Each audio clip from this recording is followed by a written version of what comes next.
देखिए, जो मैंने पहले ही बोला कि ग्लोबल ट्रेड अच्छा खासा समुद्र के रास्ते से ही चलता है। और जो स्ट्रेट ऑफ हॉर्मुज़ है वो एक नैरो एरिया है और लगभग उसके दरवाजे पे ईरान बैठा है। ईरान की एक स्ट्रैटेजिक लोकेशन है और उसी स्ट्रैटेजिक लोकेशन का वो फ़ायदा उठाता है। जो पिछले कुछ समय में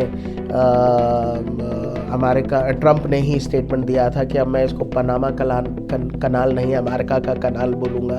पूरी दुनिया में अभी उथल पुथल मची रही है और ग्लोबल सप्लाई चेन को डिस्टर्ब किया जा रहा है, डेलिबरेटली डिस्टर्ब किया जा रहा है। और अभी भी अमेरिका ने ईरान को बोला है कि आप स्ट्रेट ऑफ हॉर्मुज़ के साथ जो आप जिस तरीके से उसको बंद कर रहे हैं या फिर आने जाने नहीं दे रहे, वो ठीक नहीं है। तो जो पूरा का पूरा मार्केट है, क्योंकि भले ही जो मेरा मानना है कि भारत भी पिछले कई समय से आत्मनिर्भर भारत की बात कर रहा है, लेकिन आत्मनिर्भर भारत की जो बात है वो आइडिया बहुत अच्छा है, होना भी चाहिए। लेकिन इस ग्लोबलाइज वर्ल्ड में अंतर्निर्भरता, इंटरडिपेंडेंस बहुत ज़्यादा है। देखिए, जहाँ तक मेरा मानना है स्ट्रक्चरल वल्नरेबिलिटी तो है ही, क्योंकि मैंने पहले ही बोला ना, ग्लोबल सप्लाई चेन अगर थोड़ा सा भी डिस्टर्ब होगा तो आप कितने ही आत्मनिर्भर बन जाइए, कितना भी स्टॉक रख लीजिए, वो आपके ज़िंदगी भर के लिए नाकाफ़ी ही रहेगा। क्योंकि भारत की पॉपुलेशन लगातार बढ़ रही है और इंडिया एक एनर्जी हंग्री नेशन है। तो चाइना का मैंने बोला वो भी एनर्जी हंग्री नेशन है, वो भी हर जगह इन्वेस्ट कर रहा है। साउथ चाइना सी, जिसको बोला गया है कई विशेषज्ञों ने कि आने वाले समय में सेकंड पर्शियन गल्फ होगा, अच्छे खासे तेल वहाँ मिलेंगे। चाइना पूरा उस पर कब्जा कर लेना चाहता है, अपने पड़ोसी को डरा रहा है, धमका रहा है। तो आने वाला जो समय होगा, जो मुझे लगता है जिसकी भी सामुद्रिक शक्ति बहुत ज़्यादा होगी या समुद्र के रिसोर्सेज पे उसका आधिपत्य होगा, वही विश्व राजनीति को डिक्टेट करेगा। ईरान का युद्ध शुरू हुआ तो मिलन एक्सरसाइजेस में ईरान के भी युद्धपोत आए हुए थे। जब युद्ध शुरू हो गया, एक युद्धपोत जब वापस जाने लगा तो अमेरिका ने उसको मार गिराया। तो ईरान ने भारत से रिक्वेस्ट की कि जब तक युद्ध ख़त्म नहीं होता, हमारे 3-4 जंगी बेड़े आप अपने ही बंदरगाहों पर रखिए, नहीं तो इनको नुकसान पहुंचेगा। तो भारत ने ये 28 तारीख को रिक्वेस्ट किया होगा और 1 मार्च को हमने बोला हमें कोई परेशानी नहीं है, हम इसको सिक्योर करेंगे। एक वक्त था जब दिल्ली के एक कैंपस में चाय के एक कप पर बड़ी लंबी चर्चाएं होती थी। लोकतंत्र से लेकर हर एस्पेक्ट्स पर चर्चा के लिए ये विश्वविद्यालय जाना जाता है। दुनिया के सबसे बड़े सवाल यहीं पर डिस्कस होते थे। वही कैंपस जिसके लिए पॉलिटिक्स जो है वो स्लोगन नहीं, एक थॉट प्रोसेस होता है। दूसरी तरफ दुनिया के हर कोने में स्ट्रेट ऑफ हॉर्मुज जहाँ से गुजरता है ऑयल टैंकर, डिसाइड करता है कि भाई तेल का दाम घटेगा या बढ़ेगा और इंडिया की इकोनॉमी स्टेबल रहेगी या हिलेगी। आज के एपिसोड में इन दोनों दुनिया को हम जोड़ने का प्रयास कर रहे हैं, आइडियाज़ और रिसोर्सेज, कैंपस और crude oil. Welcome to ideas and insights with Govinda. आज हमारे साथ अमित सिंह जी हैं, जेएनयू के, जिनका पर्सपेक्टिव ग्राउंड से भी जुड़ा हुआ है और वो ग्लोबल भी है। अमित, बहुत बहुत स्वागत है आपका ideas and insights with Govinda के इस एपिसोड में। धन्यवाद। आप सबके दर्शकों को मेरा नमस्कार। अमित, मैं एक स्ट्रक्चर्ड सवाल करना चाहता हूँ। जेएनयू को इंडिया में पॉलिटिकली चार्ज इंस्टीट्यूशन माना जाता है, लेफ्ट लीनिंग भी माना जाता है, और यहाँ से निकले, आपके संस्थान से निकले ब्यूरोक्रेट्स मार्केट इकोनॉमी को भी बखूबी चला रहे हैं। कैसे चला रहे हैं, पहला सवाल। और क्या जेएनयू का क्रिटिकल थिंकिंग मॉडल हमारी ब्यूरोक्रेसी की ताकत है? देखिए, जो मेरा मानना है कि जेएनयू एक प्रतिष्ठित विश्वविद्यालय है और पिछले कई सालों से यहाँ पे क्रिटिकल थिंकिंग को लेकर अच्छा खासा ज्ञान बच्चों को दिया जाता है। उसके लिए इस इंस्टीट्यूशन में बखूबी काम किया जाता है।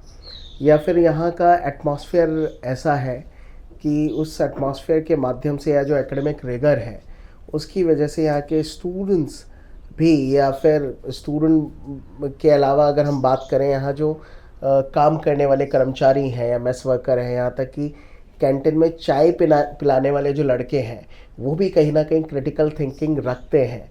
तो यहाँ का ऑरा एक ऐसा है, वो एक ऐसा विश्वविद्यालय बनाकर रखता है जिसमें हर किसी को मजबूर होना पड़ता है हर विषय पर तथ्यात्मक बातें करने के लिए या क्रिटिकली हर इश्यू को एसेस करने के लिए। तो यहाँ के एटमॉस्फेयर में ही एकेडमिक रिगर छुपा है, तो वही इसका राज है। रही बात, ये बात बिल्कुल सही है कि जेएनयू से कई सारे लोग ऐसे हैं जो ब्यूरोक्रेसी में भी हैं, और अभी चाहे हम हमारे वित्त मंत्री की बात करें निर्मला जी की, या फिर हमारे विदेश मंत्री हो गए जयशंकर जी, वो जेएनयू के ही प्रोडक्ट है, और जेएनयू की ट्रेनिंग के माध्यम से ही वो आज उस मकाम पर पहुँचे और बखूबी देश की अर्थव्यवस्था को चला रहे हैं। तो उसका क्रेडिट जेएनयू को जाता है, और ये लोग खुद भी देते हैं कि यस, कि what ever they have achieved it is because of JNU and JNU का क्रिटिकल थिंकिंग एंड ओरिएंटेशन। तो ये मीडिया ड्राइव एंड परसेप्शन है या फिर आपके इंस्टीट्यूशन की आइडेंटिटी का हिस्सा है? देखिए, मीडिया ड्रिवन तो मैं नहीं बोलूँगा उतना है, क्योंकि जेएनयू की जो आइडेंटिटी है, और इतने सालों से, क्योंकि नई यूनिवर्सिटी तो है नहीं, बहुत सालों से एकेडमिक जगत में अपना लोहा जेएनयू ने मनवाया है, और इसी वजह से भी यहाँ पे जो रिसर्च होती है पिछले कई सालों से, तो देश की यूनिवर्सिटीज़ में नंबर 1 जेएनयू ही आता है। अगर हम साइंटिफिक यूनिवर्सिटीज़ की बात करें या फिर आईआईटीज़ की बात करें, तो एकमात्र जेएनयू ही है जो आईआईटीज़ के बाद आता है, बाकी सारा डीयू, बीएचयू या कोई और यूनिवर्सिटी बहुत बाद में आती हैं। तो मीडिया ड्रिवन जो है वो एक नेगेटिव परसेप्शन मीडिया क्रिएट करता है, जो कि पिछले कुछ समय से हुई, हालांकि उसमें भी काफ़ी कुछ बदलाव हो चुका है। क्या जेएनयू डिस्कोर्स क्रिएट करता है या फिर जो लोग समझते हैं कि वो पोलराइजेशन क्रिएट करता है, क्या है मतलब? देखिए, इसको लेकर मेरा मानना है कि वो अपना अपना परसेप्शन है लोगों का, क्योंकि मैं भी इसी कैंपस से पढ़ा हूँ, और luckily now I am teaching here in this university only. तो मुझे ये लगता है कि डिस्कोर्स तो एक है, या जब हम लोग पढ़ते थे तब भी होता था कि जेएनयू जो आज सोच रहा है वो पूरा विश्व या भारत आने वाले समय में सोचेगा। तो एक नैरेटिव कहीं ना कहीं उसी समय से हर छात्रों के बीच में गढ़ दिया गया है। वो जो आपने बात की क्रिटिकल थिंकिंग की, या फिर एक अलग पहचान बनाकर या अलग राय रखना और बेबाकी से राय रखना, वो जेएनयू सिखाता है। तो उसी वजह से जेएनयू के जो लोग हैं एक डिफरेंट स्टैंड लेते हुए हर जगह नज़र आते हैं, या वो अलग से पहचाने जाते हैं, और वो एक कारण भी है। और इसी वजह से जेएनयू के स्टूडेंट्स में, चाहे वो किसी भी विचार परिवार से आते हों, लेकिन उनमें एक सॉलिडारिटी भी है। जेएनयू के नाम पे बहुत सारे, यानी हम लोगों का एलुमनाई स्ट्रक्चर भी अच्छा खासा है, और उस स्ट्रक्चर के माध्यम से बहुत सारे काम सिर्फ जेएनयू आइडेंटिटी के नाम पर भी हो जाते हैं, तो वो भी एक चीज़ है। एक डेमोक्रेसी में डिसेंट जो है वो स्ट्रेंथ है या इनस्टेबिलिटी का सोर्स है? देखिए, इसको भी मैं जेएनयू के लेंस से ही आपको समझाना चाहूँगा, क्योंकि देखा जाए डेमोक्रेसी में जो डिसेंट है वो एक स्ट्रेंथ है, और होना भी चाहिए, क्योंकि एक सच्ची डेमोक्रेसी वही है जहाँ पे डिसेंटिंग वॉइस को भी अच्छा खासा स्थान दिया जाए, उसको भी सुना जाए। ऐसा ना हो कि अगर मेरी अलग राय है, अलग थिंकिंग है, तो मुझे दरकिनार किया जा रहा है।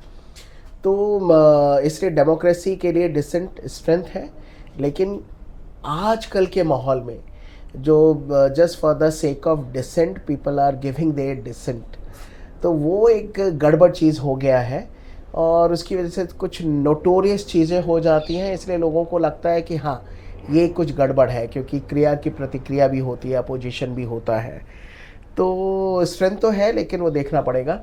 या जेएनयू का जो आजकल का जो माहौल है, या जो हम लोगों के समय में भी था, जो अगर मैं वामपंथी विचारधारा की तरफ जाऊँ, तो जब तक आप वामपंथ विचारधारा के साथ हाँ में हाँ मिलाते रहिए, तब तक तो सब ठीक है। लेकिन अगर आप उनसे कुछ इतर राय रखेंगे और आप उस पर डिसेंट देंगे, तब ये लोग नहीं मानेंगे। तो इनका जो डाइसेंट है सारा, वो अपने खुद के बेसिस पे चलता है कि जब हम दें तो सारे लोग सुने, माने, उसको क्रिटिकली नोट भी करें, लेकिन हम किसी और के उसमें नहीं जाएंगे, तो ये गड़बड़ है। तो डेमोक्रेसी जो होनी चाहिए वो हर तरफ से होना चाहिए, वो हर विचारधारा में भी होनी चाहिए। देश तो एक है ही प्रजातांत्रिक, लेकिन हर विचारधारा में प्रजातांत्रिक मूल्यों को सब सर्वोपरि रखना चाहिए, जो कई बार वामपंथ में इन मूल्यों की कमी नजर आती है मुझे। अच्छा, हम अपने अगले सवालों की तरफ बढ़ते हैं। अमित लोकतंत्र है, भारत में भी है। लगभग जो बोलते हैं कि तानाशाही या वो व्यवस्था भी बहुत कम देशों में बची है। लेकिन जब विश्व पे नज़र डालते हैं और अभी जो पूरी दुनिया में चल रहा है, उसमें जो रसिया यूक्रेन कन्फ्लिक्ट के बाद अगर हम नज़र दौड़ाएं तो एनर्जी प्राइस हाइक हुए, और अब वेस्ट एशिया में रेकरिंग टेंशन और मार्केट को बार बार डिस्टर्ब कर रहा है। तो इस बैकअप को आप किस तरीके से देखते हैं कि इंडिया की पोजीशन जो है वो सही है, इंडिया क्या कर रहा है, और क्या हमको शॉक्स एब्जॉर्ब करने वाली इकोनॉमी है, क्या हम एब्जॉर्ब कर सकते हैं क्या इस तरह के शॉक्स जो है लंबे समय तक के लिए, या भी एक्सटर्नल इवेंट्स के लिए काफ़ी सेंसिटिव है? हम ये समझना चाहते हैं। देखिए, यानी जो मुझे लगता है, क्योंकि इसको हमें थोड़ा टुकड़ों में समझना चाहिए, क्योंकि एक समय था यानी जब भारत आज़ाद हुआ और उसके बाद जिस तरह की विदेश नीति हम लोगों ने अख्तियार की, शुरू में तो हम लोगों ने बोला हम किसी भी पावर ब्लॉक के साथ जाएंगे नहीं, और फिर नॉन अलाइनमेंट की पॉलिसी को हम लोगों ने अख्तियार किया। फिर समय के साथ साथ धीरे धीरे कहीं ना कहीं हम लोग रशिया की तरफ टिल्ट हुए, नॉन अलाइनमेंट को हम लोगों ने छोड़ा। लेकिन फिर हम लोग कभी अमेरिका को बैलेंस करना चाहते थे या रशिया को करना चाहते थे। लेकिन उसके बाद जब यूएसएसआर का डिसइंटीग्रेशन होता है, तब से रियल चैलेंज इंडिया के सामने शुरू हुआ है। और प्रॉब्लम यही रहा कि उस समय आज़ादी से लेकर लगभग अच्छे खासे लंबे समय तक अंतर्राष्ट्रीय मंचों पर भारत पहले ये देखता था कि जो अमेरिका है या जो रशिया का पावर ब्लॉक है वो क्या स्टैंड लेगा, और उस स्टैंड को मद्देनज़र रखते हुए हम अपना पक्ष या विपक्ष रखते थे। लेकिन ये स्टैंड थोड़ा चेंज हुआ जब वाजपेयी जी की सरकार आई, और वहाँ से कई बार हम लोगों ने स्ट्रैटेजिक ऑटोनॉमी को पुश करना शुरू किया, क्योंकि हम लोगों का मानना था कि भारत के राष्ट्रीय हित जिस विषय पर है, या जिन विषयों पर हम लोगों की एक साझा राय है या भारत का हित है, उस पर ही आगे बढ़ना चाहिए। तो वो लेके हमने आगे बढ़ने की कोशिश की। अब अगर हम बात करें कि उस समय हमने परमाणु परीक्षण भी किया, और हमने बोला कि हम परमाणु संपन्न देश हैं, लेकिन अमेरिका ने हमारे पर आर्थिक प्रतिबंध लगाए। सिर्फ अमेरिका ने ही नहीं, बल्कि कई सारे पाश्चात्य मुल्कों ने हमारे पर आर्थिक प्रतिबंध लगाए। रशिया उस समय भारत के साथ खड़ा रहा। ये बात और है कि 2008 में हम लोगों ने परमाणु समझौता किया अमेरिका से, तो उसके बाद हम थोड़े अमेरिका की तरफ भी टिल्ट हुए, या संबंध हमारे अच्छे बने हैं। लेकिन जब से ट्रम्प साहब आए हैं, तो वो सुबह कुछ और बोलते हैं, रात में कुछ और बोलते हैं। मुझे लगता है कि ट्रम्प जो है वो खुद को भी प्रिडिक्ट नहीं कर पाते हैं, उनका ओरिएंटेशन कुछ ऐसा है। जैसे अभी हाल ही में जापान की प्रधानमंत्री वहाँ गई, तो मीडिया ने जब उनसे सवाल पूछा सरप्राइज अटैक और इन सारी चीज़ों का कि बात कर लेनी चाहिए थी, तो उन्होंने पर्ल हार्बर का जिक्र कर दिया। तो उससे जापानीज जो है that was attack of US ना, US ने अटैक किया था कि हमारे पर्ल हार्बर पर जापान ने अटैक किया, सरप्राइज अटैक था, और उसके बाद हिरोशिमा और नागासाकी हुआ था। और हिरोशिमा और नागासाकी होने के बावजूद भी बदलते हुए समय में अब दोनों देशों ने अपने संबंधों को सुधारा है, लेकिन पुराने जख्मों को कुरेद देना, कुछ और जवाब देते हुए, जिससे आपके जो इक्विवेलेंट जापान के रिप्रेजेंटेटिव बैठे हैं वो अनकंफर्टेबल हो रहे हैं, साफ दिख रहा है। यूक्रेन के मामले में भी इस तरह का दिखा, यूक्रेन कि आप क्या ड्रेस पहन के आ गए। अरे भाई, यानी डिप्लोमेसी अगर आपको चलानी है तो पहले तो मेरा ये मानना है कि वो बंद दरवाज़ों में होता है। जब आप एक सहमति बन जाती है तब आप मीडिया के सामने जाते हैं।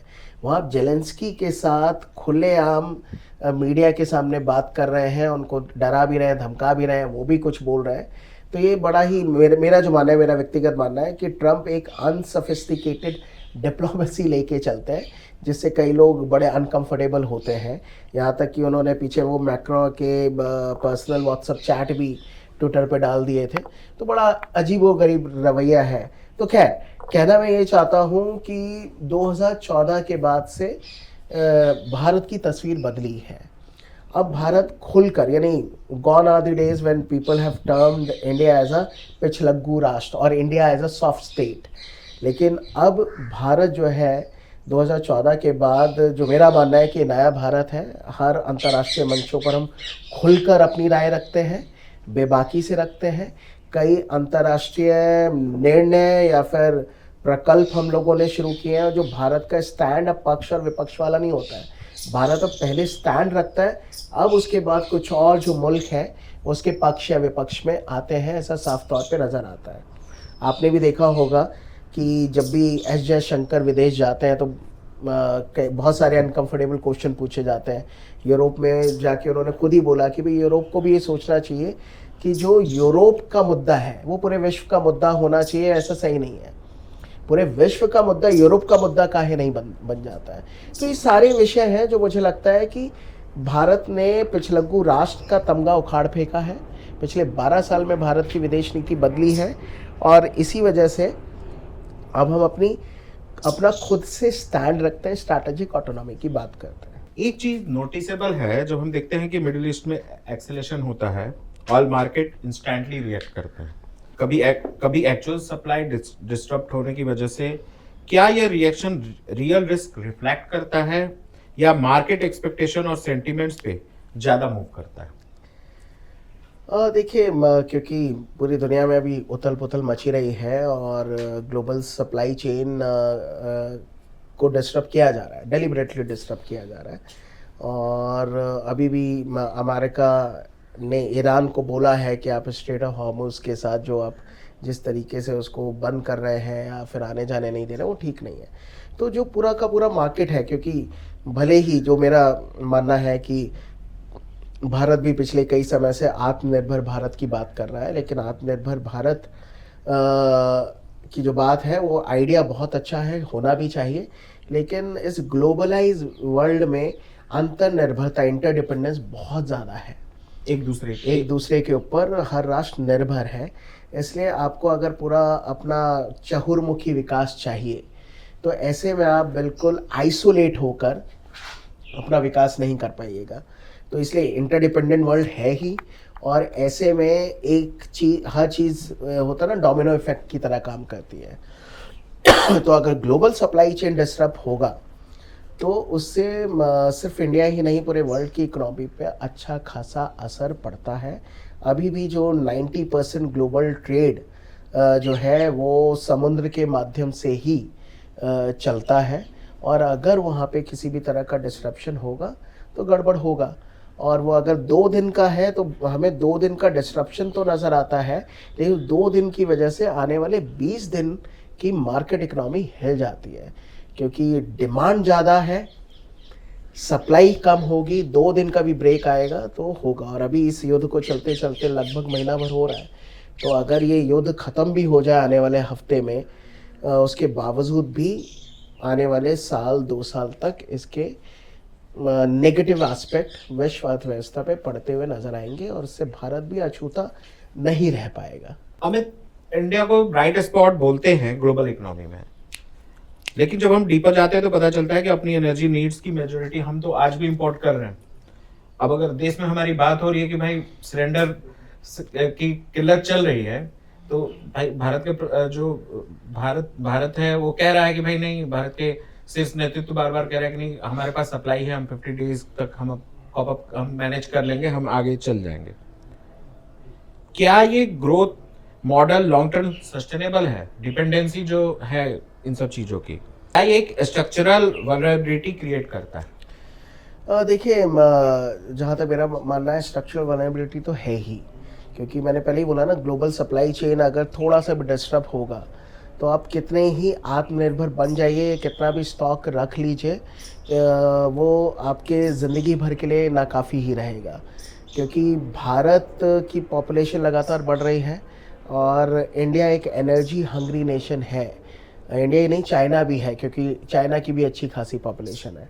तो परेशानी यह है कि हर मुल्क आज के समय में अपनी एनर्जी सिक्योरिटी को लेकर पूरी तरह से सजग भी है और हम लोग अल्टरनेटिव एनर्जी रिसोर्सेज की तरफ भी अपना ध्यान लगा रहे हैं। और उसी वजह से चाहे हम परमाणु ऊर्जा की बात करें या फिर हम अब एथेनॉल की बात कर रहे हैं या फिर और हम वेरियस वेज ईजाद कर रहे हैं जिससे हम नए नए तकनीकों से ऊर्जा प्राप्त कर पाए। अब इंडिया ने भी रेयर अर्थ्स की तरफ सीरियसली देखना शुरू कर दिया है, जबकि चाइना पिछले 25 साल से रेयर अर्थ्स को बहुत सीरियसली देख रहा था। अमेरिका भी रेयर अर्थ को लेके बहुत ज़्यादा यानी सीरियस हो गया है, इसलिए वो वेनेजुएला में भी घुसा और सिर्फ वेनेजुएला नहीं, वो ग्रीनलैंड को भी कब्जा कर लेना चाहता है। ये बात और है कि कनाडा का वो भी लेके भी वो बोल रहा है कि ये तो हमारा 52वां राज्य हो सकता है। तो और अभी जो इज़राइल, ईरान और यूएस के मध्य भी चल रहा है, और ईरान जिस तरीके से आंख बंद करके जितने भी वेस्ट एशिया में चाहे वो सऊदी अरेबिया हो, बहरीन हो, कतर हो या यूएई हो, उसके तेल के कुओं पर या अटैक कर रहा है, तो वो ग्लोबल सप्लाई चेन को डेलिबरेटली डिस्टर्ब कर रहा है। और वो ये उसका जो रवैया है वो बिल्कुल वही है कि हम तो डूबेंगे सनम, आपको भी ले डूबेंगे। तो वो कि भाई अगर अभी मेरे ऊपर हमला हो रहा है और आप मेरे साथ खड़े नहीं हो और उसके बाद अगर आपको लगता है कि आप शांति से रह लोगे, तो वो भी नहीं है कि मेरे यहाँ अगर अर्थव्यवस्था खराब होगी तो मैं आपका भी छोड़ूंगा नहीं। तो प्रॉब्लम यह है कि ये कहीं ना कहीं अपनी एनर्जी सिक्योरिटी को सिक्योर करने के लिए they are wasting their energy to demolish the existing energy sources. अगर हम चाइना की भी बात करें तो चाइना का मैंने बोला वो भी एनर्जी हंग्री नेशन है, वो भी हर जगह इन्वेस्ट कर रहा है। साउथ चाइना सी जिसको बोला गया है कई विशेषज्ञों ने कि आने वाले समय में सेकंड पर्शियन गल्फ होगा, अच्छे खासे तेल वहाँ मिलेंगे। चाइना पूरा उस पर कब्जा कर लेना चाहता है, अपने पड़ोसी को डरा रहा है, धमका रहा है। तो आने वाला जो समय होगा जो मुझे लगता है जिसकी भी समुद्रिक शक्ति बहुत ज़्यादा होगी या समुद्र के रिसोर्सेज पे उसका आधिपत्य होगा, वही विश्व राजनीति को डिक्टेट करेगा। चाइना तो उस राह पे चल रहा है। इंडिया भी लगातार इसको लेकर हमारी पैनी निगाहें हैं, हम भी अपने आप को प्रिपेयर कर रहे हैं और हमारी नेवी भी अच्छे खासे तरीके से इंडियन ओशियन और उसके आसपास के एरिया में जो हमारे इंटरेस्ट है उसको सिक्योर करने की बात कर रही है। क्या है मतलब किस तरह से इंडिया ने अपने आप को बहुत स्ट्रॉन्ग किया है पिछले 10 साल में? नेवल एक्सरसाइजेस की बात करें और अपने स्ट्रॉन्ग प्रेजेंस की बात करें तो देखिए नेवल एक्सरसाइजेस तो हम लोग पिछले कई सालों से चल कर रहे हैं, उसकी प्रोफाइल हम लोगों ने बढ़ाई है। प्लस अब हम लोग अपने इंडिजीनियस शिप बना रहे हैं और उसमें क्योंकि पहले नेवल इक्विपमेंट को लेकर भी हम 90% तक रशिया पे ही डिपेंडेंट थे। अब धीरे धीरे हम लोगों ने अपने खुद के एयरक्राफ्ट कैरियर बनाने शुरू किए हैं और उसमें न्यूक्लियर पावर्ड एयरक्राफ्ट कैरियर भी हैं। हमने अपनी खुद की इंडिजीनियस सबमरीन INS अरिहंत और अभी 2 और न्यूक्लियर सबमरीन को हम लोगों ने डिप्लॉय किया है। तो इंडिया भी लगातार अपनी कैपेबिलिटी बढ़ा रहा है और जो पूरा का पूरा इंडियन ओशियन है उसका नेट सिक्योरिटी प्रोवाइडर भारत और भारत की नेवी ही है। और इसी वजह से जब ईरान का युद्ध शुरू हुआ तो मिलन एक्सरसाइजेस में ईरान के भी युद्धपोत आए हुए थे। जब युद्ध शुरू हो गया, एक युद्धपोत जब वापस जाने लगा तो अमेरिका ने उसको मार गिराया। तो ईरान ने भारत से रिक्वेस्ट की कि जब तक युद्ध ख़त्म नहीं होता हमारे 3-4 जंगी बेड़े आप अपने ही बंदरगाहों पर रखिए, नहीं तो इनको नुकसान पहुंचेगा। तो भारत ने ये 28 तारीख को रिक्वेस्ट किया होगा और 1 मार्च को हमने बोला हमें कोई परेशानी नहीं है, हम इसको सिक्योर करेंगे। तो रही जो मैं स्ट्रैटेजिक ऑटोनॉमी की भी बात कर रहा था, या कई ऐसे भी लोग हैं भारत में जो बोलते हैं कि भारत खुलकर किसी का साथ नहीं दे रहा है या भारत कुछ बोल नहीं रहा है, तो वैसा नहीं है। भारत को जहाँ स्टैंड लेना है, मित्रता निभानी है, हम निभा रहे हैं। और हम लोगों ने कहीं ना कहीं ईरान के जंगी जहाज़ों को जो कि भारत में ही आए थे एक्सरसाइज करने, उनको यहाँ पे डॉकयार्ड पे शरण दी हुई है। इसी अगर ये देखें, अगर हम ये समझना चाहें कि जो एक पक्ष जो हमेशा सवाल उठाता है कि भारत खुल के, एक पक्ष जो राजनीतिक पक्ष है, पॉलिटिकल पक्ष, या भारत में बोलता है कि भाई मोदी मोदी को सपोर्ट नहीं करना चाहिए था, इजराइल नहीं जाना चाहिए था, लेकिन भारत एक तरफ आगे भी बढ़ रहा है, उनके नेवल जो है उनको सिक्योर कर रहा है, उनके पर्सनल को सिक्योर कर रहा है या उनकी जो प्रॉपर्टी उसको सिक्योर कर रहा है, दूसरी तरफ वो इजराइल से भी संबंध नहीं बिगाड़ रहा है। तो इसको किस तरह से आप देखते हैं कि विपक्ष का जो रोल है वो सिर्फ क्रिटिसिज्म की तरफ है या फिर वो गवर्नमेंट को क्रिटिसिज्म करना है इसलिए वो बोल रहा है या फिर इंडिया को इससे बेनिफिट हो रहा है? देखिए, यानी जो विपक्ष की बात करें तो मुझे लगता है कि विपक्ष को थोड़ा रिस्पॉन्सिबल होना चाहिए और उनको कंस्ट्रक्टिव क्रिटिसिज्म की तरफ जाना चाहिए। लेकिन पिछले कई सालों से जब से मोदी सरकार आई है तो विपक्ष का काम सिर्फ होता है just for the sake of criticism, they are criticising the government और नरेंद्र मोदी। तो मोदी को विरोध करते करते वो भारत का ही विरोध करने लगे हैं। जबकि आपने ये बात बिल्कुल सही कही कि भारत ने ईरान के जंगी जहाज़ों को शरण दी हुई है। शायद उसी वजह से हम लोग स्ट्रेट ऑफ हॉर्मुज से अपना इंटरेस्ट चैनलाइज कर रहे हैं, हमारे ऑयल टैंकर को पास किया जा रहा है, बल्कि ईरान कुछ ऑयल टैंकर से टैक्स भी ले रहा है। ये सुनने में आया कि भारत से इस तरह का कोई टैक्स का डिमांड भी नहीं किया गया और उसको रवाना किया गया। हम इज़राइल भी गए, अभी भी, उससे पहले भी गए थे, और अगर हम इज़राइल जाते हैं तो पैलेस्टाइन नहीं जाते हैं, या पैलेस्टाइन जाते हैं तो सिर्फ पैलेस्टाइन ही जाते हैं। और शायद ये हमारी स्ट्रैटेजिक ऑटोनॉमी है कि हम इज़राइल के साथ भी अच्छा संबंध बना रहे हैं, ईरान के साथ भी अच्छे संबंध है, पैलेस्टाइन के साथ भी। अभी भी भारत ने हमेशा ही बोला है कि इस समय युद्ध का नहीं है।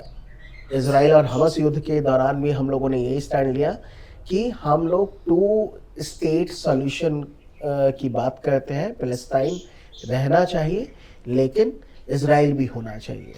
इज़राइल भी कई बार 2 स्टेट सॉल्यूशन मानता हुआ नज़र आता है, लेकिन पैलेस्टाइन के लोग जो हैं वो नहीं चाहते कि इज़राइल रहे, और इज़राइल के खिलाफ हमेशा ही ईरान ने हमास को सपोर्ट किया। अभी जो युद्ध चल रहा है उसमें ईरान पूरी तरह से हिजबुल्लाह, हूती, हमास को सपोर्ट ही कर रहा था। बीच में थोड़ी बहुत झड़प भी हुई थी, बाद में वो रुकी और अब तो आमने सामने की लड़ाई है दोनों में। तो भारत की विदेश नीति में बहुत सालों बाद ये नज़र आया है कि भारत खुलकर अपना स्टैंड ले रहा है। वो ये नहीं सोच रहा है कि हम इज़राइल जा रहे हैं तो फ़लस्तीन को बुरा लगेगा, या मैं फ़लस्तीन गया तो इज़राइलियों को बुरा लगेगा, या फिर ईरान ऐसा करेगा, या बाकी सारी चीज़ें। रशिया यूक्रेन की भी अगर हम लोग बात करते हैं तो यूक्रेन के साथ भी हमारे अच्छे संबंध हैं, रशिया के साथ भी हमारे अच्छे संबंध हैं। वहाँ पे भी हम लोगों ने कहीं ना कहीं मीडिएशन करते हुए अपनी विदेश नीति को अच्छे से चलाया। और उससे पहले भी जो कुछ क्राइसिस हुए थे, यमन के क्राइसिस में, हमने अपने विदेशी नागरिकों यानी भारतीय नागरिकों को निकाला, और सिर्फ भारतीय नहीं, हमने पाकिस्तानियों को और अमेरिका के नागरिकों को भी उस क्राइसिस से निकाल के उनके देश भेजा था। तो भारत की जो एक विदेश नीति है, ये इस समय अपने बिल्कुल गोल्डन पीरियड पे मैं ये बोलूँगा कि हम लोग बहुत आज़ादी से, खुद मुख्तार तरीके से अपनी विदेश नीति को चैनलाइज कर रहे हैं, और उसका लोहा विश्व भी मान रहा है और वो अप्रिशिएट भी कर रहा है भारत की विदेश नीति को। अमित, अगर हम ये समझना चाहें, अपने दर्शकों को बताना चाहें कि स्टेट ऑफ हॉर्मुज है क्या, ईरान की किस तरह की मोनोपोली है उसके ऊपर, और कैसे भारत, मान लीजिए भारत के साथ फेवरेबल स्थिति है, लेकिन कैसे ये पूरी की पूरी अदर कंट्रीज को परेशानी का कारण बन रहा है ये जो है। देखिए, जो मैंने पहले ही बोला कि ग्लोबल ट्रेड अच्छा खासा समुद्र के रास्ते से ही चलता है, और जो स्ट्रेट ऑफ हॉर्मुज है वो एक नैरो एरिया है, और लगभग उसके दरवाजे पे ईरान बैठा है। ईरान की एक स्ट्रैटेजिक लोकेशन है, और उसी स्ट्रैटेजिक लोकेशन का वो फ़ायदा उठाता है। जो पिछले कुछ समय में अमेरिका, ट्रंप ने ही स्टेटमेंट दिया था कि अब मैं इसको पनामा कनाल नहीं, अमेरिका का कनाल बोलूँगा, क्योंकि इसको बनाने में हम लोगों ने अपना योगदान दिया है। क्योंकि कुछ रूट डेलिबरेटली निकाले गए, या जो बिल्कुल नैरो गैप था उसको थोड़ा बड़ा किया गया ताकि बड़े बड़े टैंकर वहाँ से निकल पाए। तो ईरान की स्ट्रैटेजिक लोकेशन है, उसका वो पूरा फ़ायदा उठा रहा है, और वो ये बताना चाह रहा है पूरे विश्व को कि ये मेरा मुल्क है, मुझे अपने हिसाब से मेरा देश चलाने दीजिए, और अपनी राजनीति करने दीजिए। अगर हम चाहते हैं कि हमारे पास भी परमाणु हथियार हो तो अमेरिका कौन होता है इंटरवीन करने वाला, यानी ये ईरान का मानना है। अब अमेरिका ने पिछले कई सालों से नैरेटिव तो यही बनाया हुआ है कि जहाँ पे भी तथाकथित प्रजातंत्र का परेशानी होगा तो अमेरिका सुपरमैन हीमैन बन के कूद पड़ेगा और हम ही दुनिया को बचाएंगे। तो इसलिए जो कहा जाता है कि weapons of mass destruction etcetera etcetera, तो अमेरिका ने भी बना रखे हैं। या सद्दाम हुसैन या इराक पे जब हमला हुआ यही बोला गया WMD बहुत सारे हैं, लेकिन खोदा पहाड़ निकली चुईया, वहाँ तो कुछ भी नहीं मिला। तो ईरान को अपनी आज़ादी के साथ देश चलाना चाहिए, वो ऐसा चाहते हैं, लेकिन अमेरिका के और इजराइल के अपने अलग इंटरेस्ट हैं। एक तरफ इंडिया डिजिटल और सर्विस इकोनॉमी में लीड कर रहा है, लेकिन एनर्जी जैसे कोर सेक्टर में डिपेंडेंसी हाई है। क्या ये इम्बैलेंस फ्यूचर ग्रोथ के लिए कांस्टेंट है? किस तरह से इसको समझे हम? देखिए, इम्बैलेंस तो है, वो होना ऑब्वियस ही है, क्योंकि जो एनर्जी सेक्टर है ये सारा का सारा जो यानी प्राकृतिक संसाधन है, तो इन प्राकृतिक संसाधनों की बहुत ज़्यादा खोज भारत में हुई नहीं है, भारत में नहीं पाए जाते हैं। और मैंने जो पहले ही बोला, हमारी पॉपुलेशन भी लगातार बढ़ती जा रही है। तो उस पॉपुलेशन को सस्टेन करने के लिए, अपने इकोनॉमिक मॉडल को या डेवलपमेंटल मॉडल को सस्टेन करने के लिए we need uninterrupted energy supply. तो we have to diversify as well and we have to sustain और look for alternative resources, including हमें अपना भी देखना पड़ेगा अगर हमें कुछ मिलता है तो। लेकिन ये है कि मेजरली हम डिपेंडेंट तो है, तो उसकी वजह से काफ़ी सारी रुकावटें भारत के जो डेवलपमेंटल मॉडल को देखने को मिलती है, जो सामने से नज़र आता है। तो लेकिन ठीक है, मुझे लगता है कि हम लोग उस ओरिएंटेशन पे काम कर भी रहे हैं और फ्यूचरिस्टिक भी हैं, और आने वाले टाइम में हो सकता है कि हम इस हैवी डिपेंडेंस को रिड्यूस कर पाए। अब वो कितने प्रतिशत तक हो पाता है वो देखना पड़ेगा। और क्या क्या है इंडिया के पास, किस तरह की तैयारी है? देखिए, तैयारी तो यानी फ्यूचरिस्टिक होते हुए मैंने जो बोला कि यानी हम लोग सोलर एनर्जी पे ज़्यादा फोकस कर रहे हैं आजकल। मोदी जी ने इंटरनेशनल सोलर अलायंस की भी बात की है, और अभी जिस तरह से गडकरी जी काम कर रहे हैं वो सिर्फ एथेनॉल ही नहीं, उसके अलावा भी और कई और एनर्जी टेक्निक्स पे या फ्यूल पे हम लोग काम कर रहे हैं, रेयर अर्थ की बात है। तो तैयारी तो चल रही है, लेकिन कई बार मुझे लगता है कि हमें कमर कस लेनी चाहिए और ज़्यादा, क्योंकि इस तरह के सप्लाई चेन डिसरप्शन, वॉर, आने वाले समय में एनर्जी को लेके दुश्मनियाँ बहुत मुल्कों में खिंचेंगी। तो भारत को पहले से ही तैयार रहना चाहिए, और जितना जल्दी इसमें हम सेल्फ सफिशिएंट हो जाएंगे, हमारा डिपेंडेंस जितना कम होगा, उतना ही भारत के लिए ग्रोथ के लिए, फ्यूचर के लिए अच्छा होगा। इंडिया की कौन कौन सी कंट्रीज पे डिपेंडेंसी, और अभी कहाँ कहाँ से हम लोग परचेज कर रहे हैं? देखिए, यानी समय के हिसाब से वो सब चेंज होता रहता है। यानी एक समय हम ईरान से अच्छा खासा तेल ले रहे थे, उसके बाद जिस तरीके से अमेरिका ने उसको भी लेके प्रेशर किया, तो फिर हम UAE से भी लेने लगे, हम कतर से, बहरीन से भी लेते हैं, और अभी पिछले कुछ समय से हम लोग रशिया से अच्छा खासा तेल ले रहे हैं। कितना परसेंट होगा? परसेंटेज का एग्जैक्ट तो मैं अभी उतना नहीं बता पाऊंगा, लेकिन अच्छा खासा तेल जब से पहले भी लेते थे, यानी पहले थोड़ा कम था, जब से रशिया यूक्रेन वॉर स्टार्ट हुआ है हमने अपना ऑयल प्रोडक्शन वहाँ से बढ़ाया है। और क्योंकि एनर्जी को लेके एक अच्छा खासा कंपटीशन है, हम लोग लैटिन अमेरिका में भी इन्वेस्ट कर रहे हैं, हम अफ्रीका में भी इन्वेस्ट कर रहे हैं। तो हमारी कंपनीज इन्वेस्ट कर रही है, और चूंकि एनर्जी को ही मद्देनज़र रखते हुए चाइना ने इन सब कंट्रीज़ में अच्छा खासा इन्वेस्ट किया है, तो अब भारत उसको compete कर रहा है। हमने रशिया का जो शाखलम है उसके साथ भी हमारा वेंचर है, और आर्कटिक में हम लोगों ने इन्वेस्ट किया है रशिया के साथ, क्योंकि ऐसा माना जा रहा है कि आर्कटिक में भी अच्छा खासा ऑयल एंड गैस है, और फ्यूचर में जो होता है ना कि global warming is a reality, जब बर्फ़ पिघलेगी तो वहाँ पे भी ऑयल और गैस एक्सप्लोरेशन अच्छा होगा, अच्छी खासी गैस निकलेगी, तो हम वहाँ से भी उम्मीद लगा के बैठे हैं।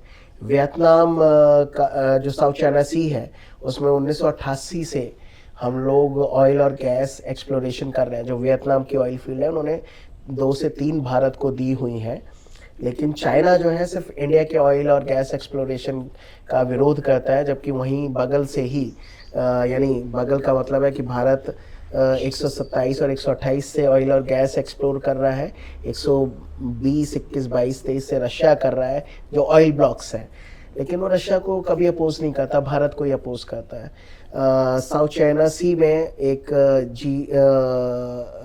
0.6 करके गैस ब्लॉक है, जहाँ से हर साल हम लोग 2 billion cubic metres of gas हम लोग वहाँ से लाते हैं, जो कि अपने आप में सब बहुत ज़्यादा है। तो लेकिन चाइना उसको ऑब्जेक्ट करता है, जबकि वो वियतनाम का खुद का है और हम सालों से वहाँ से गैस निकाल रहे हैं। तो भारत जो है अपनी एनर्जी सिक्योरिटी को लेके काफ़ी सजग है, और इसलिए चाहे वो रशिया हो, ईरान हो, यूएई हो, या फिर लैटिन अमेरिका, या फिर वेनेजुएला से हम पहले भी लेते थे। ऐसा नहीं है कि ट्रम्प ने भी बोला अब यहाँ से आपको लेना चाहिए इसलिए हम वहाँ जा रहे हैं। तो भारत अपनी एनर्जी नीड्स को डाइवर्सिफाई भी कर रहा है, नए नए मुल्कों में भी इन्वेस्ट कर रहा है, प्रकल्पों में भी कर रहा है। और साउथ चाइना सी की मैंने बात की तो इसी वजह से ही जो इंडिया की नेवल डॉक्ट्रिन है, इंडियन नेवी की, उसमें भी बोला है कि हमारे स्ट्रैटेजिक इंटरेस्ट और कमर्शियल इंटरेस्ट है साउथ चाइना सी में, और हमारी नेवी ने अपने कमर्शियल इंटरेस्ट को प्रोटेक्ट करने के लिए भी पूरी तैयारी की हुई है। क्योंकि साउथ चाइना सी में जिस तरीके से चाइना ना तो अमेरिका को ना ही कोई और बाहर के जहाज़ों को परेशान करता है, और या भारत को भी बार बार परेशान करता है कि आप यहाँ नहीं कर सकते कुछ, तो भारत उसके लिए प्रिपेयर है। वो साफ तौर पे हम लोगों ने अपनी नेवल डॉक्ट्रिन में भी लिखा है। तो हम लोग तैयारी कर रहे हैं, लेकिन यही है कि हमें एनर्जी चाहिए, बेतहाशा एनर्जी रिसोर्सेज चाहिए, लेकिन हम लोग सेल्फ सफिशिएंट नहीं हो सकते, इसमें हमें डिपेंड होना ही पड़ेगा और उसको डाइवर्सिफाई भी करना पड़ेगा। अमित, स्टेट ऑफ हॉर्मोज लगातार चर्चा में है, उस संदर्भ में हमने एक बार पहले भी बातचीत की, लेकिन अगर हम आज हर न्यूज साइकिल में आ रहा है, इंटरेस्टिंग बात यह है कि even during tension supply completely disturb नहीं होती। ये तो दिख रहा है ना कि भारत ईरान जो है वो भेज रहा है, बोलता है कि नहीं भाई हम आप आइए, आप क्रॉस कीजिए, आपके जहाज़ों को हम डिस्टर्ब नहीं करेंगे। तो एक्चुअल में रिस्क डिस्ट्रप्शन का है या ज़्यादा कंसर्न एक्सेलेरेशन का होता है जो प्राइसेस को ड्राइव करता है? देखिए, मैंने पहले ही बोला, जो मुझे लगता है कि डिस्ट्रप्शन का है, क्योंकि सारी की सारी चीज़ें डिमांड और सप्लाई का ही गेम है। क्योंकि अगर हम सीधे अर्थव्यवस्था की बात करें, अगर डिमांड बेतहाशा है और सप्लाई कम है या रुक रुक कर आ रही है, तो प्राइस बढ़ेंगे ही बढ़ेंगे, और प्राइस अगर बढ़ता है ऑयल प्रोडक्ट पे तो उससे पूरी की पूरी अर्थव्यवस्था हिल जाती है। जैसे अभी एलपीजी को लेके क्राइसिस चल रहा है, जबकि सरकार ने बोला है कि भारत में अच्छी मात्रा में एलपीजी गैस सिलेंडर मौजूद है, कोई क्राइसिस है नहीं, लेकिन विपक्ष चिल्ला रहा है। लेकिन कहीं ना कहीं सप्लाई चेन डिसरप्ट हुई है, और उसका फ़ायदा उठा के जो ब्लैक मार्केटियर्स हैं उन्होंने मुंह मांगे दाम लेने शुरू कर दिए हैं। जो सिलेंडर एक आम चाय वाले को 1200 रुपये का मिलता था, उसको 5000 रुपये देने पड़ रहे हैं। तो अगर और सिर्फ इसलिए क्योंकि कोई ना कोई कालाबाजारी कर रहा है, और वो इसलिए कर पा रहा है क्योंकि वो डर दिखा रहा है कि भाई सप्लाई नहीं आने वाली है, वो 6 महीने भी रुक सकती है या 6 दिन में भी ख़त्म हो सकती है।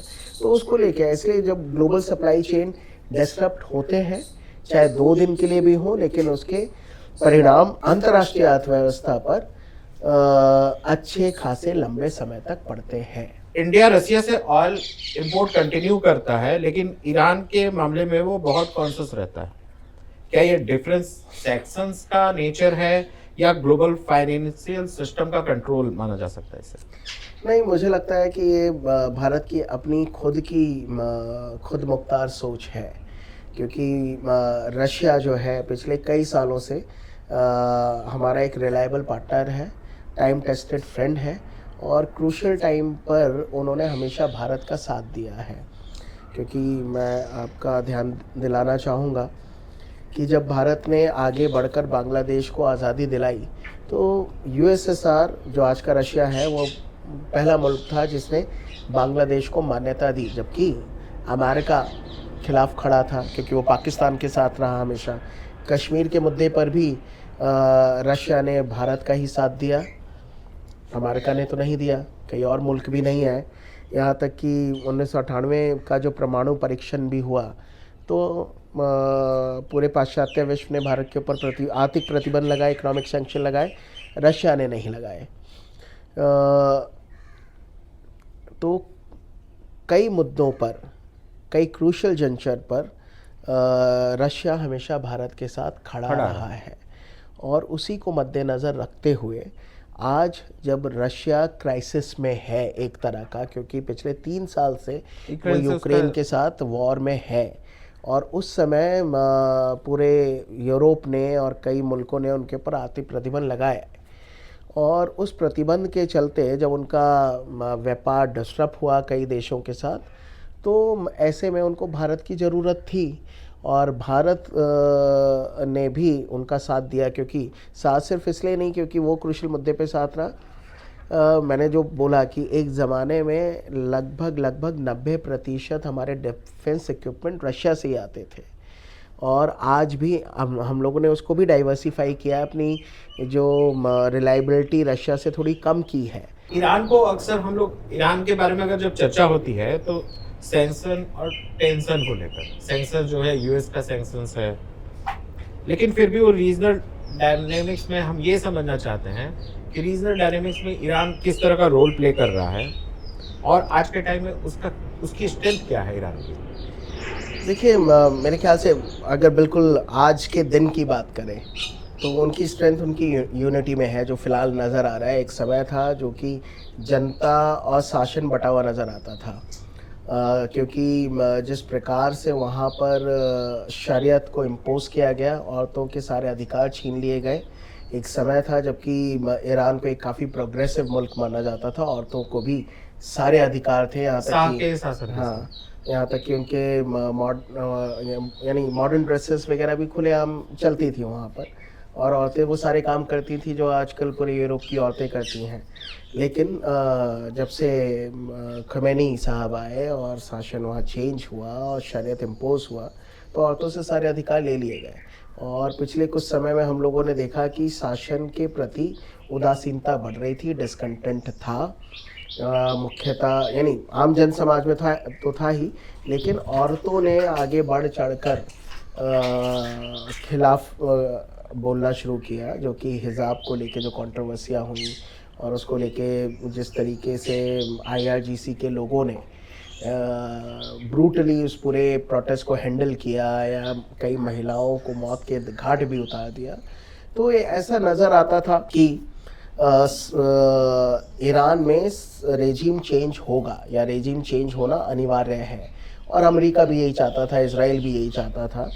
लेकिन जिस प्रकार से अमेरिका और इजराइल ने वहाँ पे हमला किया, खमेनी साहब का इंतकाल हुआ, या फिर जो शिया समुदाय बोलते हैं उनकी शहादत हुई, तो अभी इस क्राइसिस के दौर में मुझे लगता है कि ईरान के लोग अब पहले अपना दर्द वो भूल चुके हैं। अभी वो चाहते हैं कि कोई एक विदेशी व्यक्ति हमारे देश में घुस के हमारा भविष्य तय नहीं कर सकता, हम लोग खुद करेंगे। तो पहले वो चाहते हैं कि पहले हम इनसे निपट लें, उसके बाद आपस के जो विवाद है हम उनका निपटारा कर लेंगे।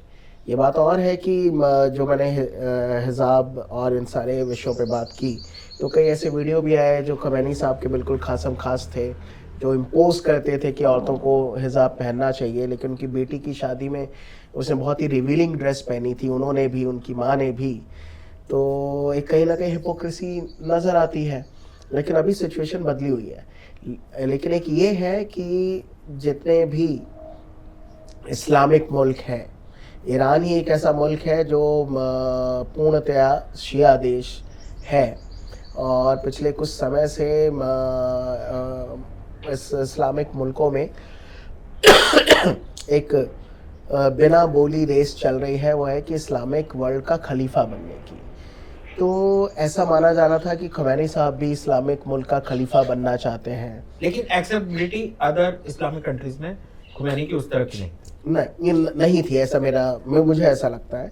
क्योंकि अगर एक्सेप्टेबिलिटी ऐसी होती तो वेस्ट एशिया के बाकी मुल्क भी खुमैनी साहब या ईरान के साथ जो कुछ भी हुआ तो वो सॉलिडारिटी में ईरान के साथ आते, लेकिन वो ईरान के साथ नहीं गए क्योंकि बाकी सारे जो मुल्क हैं वो सुन्नी है।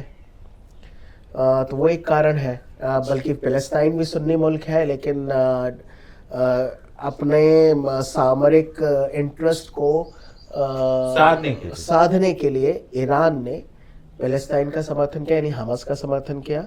और शिया मिलिटेंट ऑर्गेनाइजेशन है, और उनके लेबनान भी शिया डोमिनेटेड है। जो अपने शिया डोमिनेटेड ये जो आतंकी संगठन थे उनसे सपोर्ट कराया। तो कहीं ना कहीं मेरा जो मानना है कि अपने वेस्टेड इंटरेस्ट को साधने के लिए, इस्लामिक वर्ल्ड में अपनी एक्सेप्टेबिलिटी बढ़ाने के लिए उन्होंने ऐसा किया। लेकिन वही हुआ कि जैसे भारत में हमें देखने को मिला, हम लोग जब सोशल मीडिया पे देखते हैं या जब बात करते हैं, मुस्लिम कम्युनिटी के लोग, पढ़े लिखे नहीं भी, जो कम पढ़े लिखे हैं, वो सारा वर्ग सोशल मीडिया पे खुमैनी के समर्थन में वो लगातार पोस्ट करता रहा, डीपी लगाया। बहुत सारे मेरे भी मित्र मंडली के लोग हैं जिन्होंने खुमैनी के शोक में उन्होंने ईद नहीं मनाई या फिर उस तरह की गैदरिंग नहीं हुई, ये देखने को मिलता है। उस तरह का सेंटिमेंट्स हम पाकिस्तान में भी देखते हैं। अगर यूएस एम्बेसी पे हमला हो जाता है तो एक तरह से जो जनता है जो वो कहीं ना कहीं अमेरिका के खिलाफ है, इस तरह की चीजों को पसंद नहीं करी। लेकिन जो शासन व्यवस्था है, जो देश गवर्नमेंट चलाने वाले लोग हैं, वो तो पूरे के पूरे अमेरिका के खिलाफ खुलकर बोल नहीं पा रहे। बोल नहीं पा रहे, बल्कि अभी आसिफ मुनीर ने अपने कल के स्टेटमेंट में बोला है कि जितने भी शिया क्लैरिक हैं, अगर उनको इतना ही प्यार उमड़ रहा है खुमैनी को लेके, ईरान को लेके, तो अपना सामान पैक कीजिए, ईरान चले जाइए। ये पाकिस्तान के आसिफ मुनीर ने बोला है। अच्छा, ओके, आसिफ मुनीर ने बोला, उनका स्टेटमेंट आया है, जितने भी शिया क्लैरिक हैं वो अपना सामान उठाए, बिस्तरा उठाए और निकल जाए ईरान की तरफ, उनकी यहाँ कोई जगह नहीं है। तो जैसे अगर हम भारत की बात करें तो क्योंकि अमेरिका कर रहा है इसलिए उनके खिलाफ हमें बोलना है। जैसे जेएनयू में भी जो वामपंथी गैंग है, तो अमेरिका कुछ भी करेगा तो वो गलत है। आई एम नॉट सेइंग कि अभी वो ईरान में कर रहा है सब ठीक है, लेकिन फिर भी एक वो सेंटिमेंट होता है कि ईरान अमेरिका के खिलाफ लड़ रहा है, इसलिए हमें ईरान का साथ देना चाहिए। जो कई लोगों ने ईद नहीं मनाई वो ज़्यादातर शिया समुदाय के लोग ही थे, भारत में भी। और जो ये बात बिल्कुल सही है कि वो यहाँ शोक तो मनाएंगे, लेकिन आज आप उनसे बोल दीजिए कि जाइए ईरान, तो कोई नहीं जाने वाला। तो माना जा सकता है कि भारत सबसे ज्यादा सुरक्षित है। एक मेरी परिचित है, ऑरोविल में रहती है, पर्सियन है, और वो सारे पहले भी हम लोगों ने सबको सेल्टर दिया। जब पर्सियन जब शुरू हुआ तो हम लोगों ने अपने देश में पारसियों को रखा। क्या स्थिति है माइनॉरिटीज की, रियल में माइनॉरिटीज की क्या स्थिति है? क्योंकि मेरी जब किसी से बात हो रही थी, किसी महिला से, तो उन्होंने बताया कि उनके पिता जो थे वो सिया पिता को कन्वर्ट कर लिया गया, जबकि वो थे पारसी, सिया मुसलमान बना दिया गया। ये बात किसी ने बताया मुझे। देखिए, यानी वहाँ के जो अंदरूनी हालात हैं और बाकी माइनॉरिटी की ईरान में क्या हैसियत है, तो वो तो उस पर गहन शोध होना चाहिए।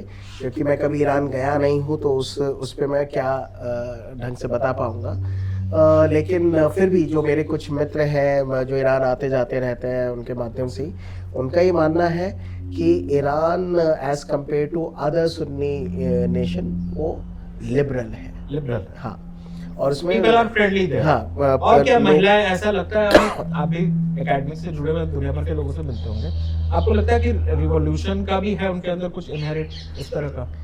हाँ, यानी वो है, तभी तो हिजाब को लेके भी इतने वोकल तरीके से लोग सड़कों पर उतरे हैं और आंदोलन किया है, और क्रांति के माध्यम से वो चाह ही रहे थे सत्ता बदल दी जाए, वो नहीं बदली, वो बात एक अलग है। आर्ट और कल्चर को भी बहुत इंटरेस्ट है उनका, आर्ट और कल्चर में भी वो है तो सही, लेकिन उसके बाद फिर शरीयत जब आ जाता है या फिर IRGC आ जाता है और वो महिलाओं के ऊपर या कई और चीज़ों पे जब पाबंदी लगाते हैं, तो उनके लिए अपना कल्चर जो है वही पोर्ट्रे करना है जो with in the Islamic framework आता हो।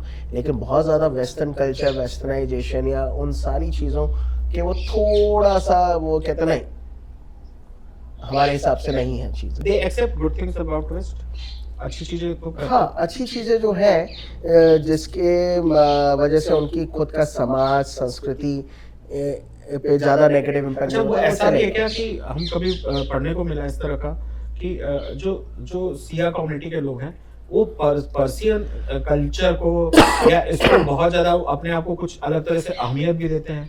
उनको लगता है कि they are superior than others अरब से। हाँ, ये तो मैंने भी सुना है कि वो ऐसा यानी पोर्ट्रे करने की कोशिश करते हैं कि हम लोग सुपीरियर हैं, हम लोगों में मैनर्स ज़्यादा है, ऐसा लगता है। क्योंकि मेरे भी कुछ मित्र हैं जो उस समुदाय से आते हैं, तो उनसे जब बातचीत होती है तो वो एक दिखाते हैं कि नहीं, हम थोड़े सुपीरियर हैं इन लोगों से। लेकिन वही बात अगर आप सुन्नी मुसलमानों से भी कीजिए तो वो अ, चार नेगेटिव बातें शियाओं के बारे में भी गिनाने लगते हैं। तो वो जो एक मुझे लगता है रस्साकसी है शिया और सुन्नी में, वो हज़ारों सालों से चल रही है, तो ये उसपे अगर हम ये समझना चाहें अमित हाँ। कि आखिर कौन है खड़ा आज के समय में ईरान के साथ? टर्की टर्की विरोध कर रहा है।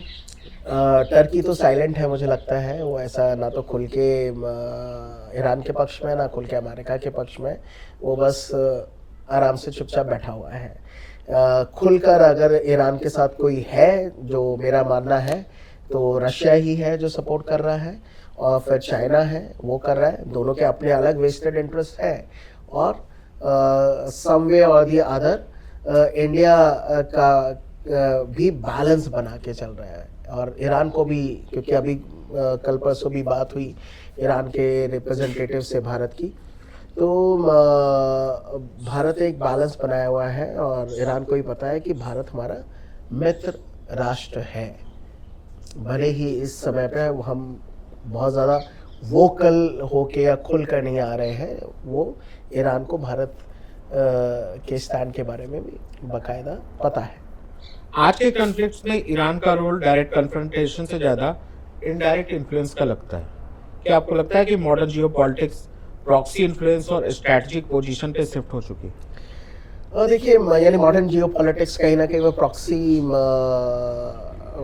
वॉर या इन सारे इशू पे चलती हुई नज़र आती है ही। क्योंकि स्ट्रैटेजिक इंटरेस्ट हर कोई साधना चाहता है, और वो चाहता है कि हींग लगे ना फिटकरी, रंग चोखा ही चोखा वाला जो एक कहावत है कि सांप भी मरे लाठी भी ना टूटे, कि हमारे स्ट्रैटेजिक इंटरेस्ट भी पूरे हो जाए, लेकिन हमारा हाथ कहीं ना जाए या कहीं नज़र ही ना आए हम। तो इसलिए प्रॉक्सी इंटरेस्ट के माध्यम से ईरान भी चल रहा था, जो हूतीज हिजबुल्लाह के माध्यम से अपने इंटरेस्ट को साधने की कोशिश कर रहा था, ईरान को गिराने इसराइल को गिराने की कोशिश कर रहा था। क्योंकि उनका बहुत पुराना 36 का आंकड़ा है, क्योंकि ईरान चाहता है कि वो परमाणु हथियार बनाए, इसराइल को लगता है कि अगर वो बना लेगा तो हमें मुसीबत होगी। इसलिए CIA और मोसाड के माध्यम से 12 से भी ज़्यादा साइंटिस्ट रहस्यमयी तरीक़ों से उनकी मौत हुई, ईरान के न्यूक्लियर साइंटिस्टों की। तो वो भी एक इशू है। तो इसलिए प्रॉक्सी तरीके से सारे मुल्क काम करते हैं, उसमें ईरान भी करता हुआ नज़र आया, लेकिन अब डायरेक्ट कन्फ्रंटेशन हो रहा है।